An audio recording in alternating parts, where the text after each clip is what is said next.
Hello, in front of me I've got Logitech G502 X Plus. In this video I'll show you how to create your custom animation RGB.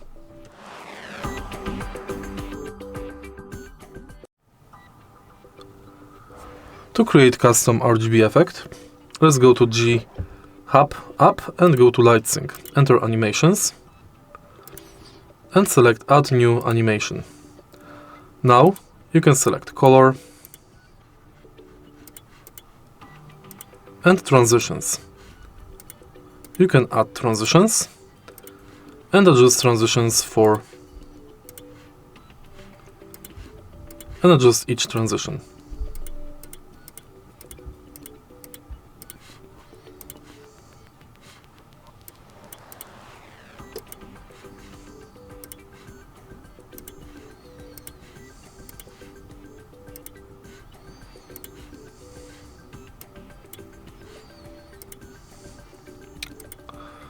Tap save and it's done.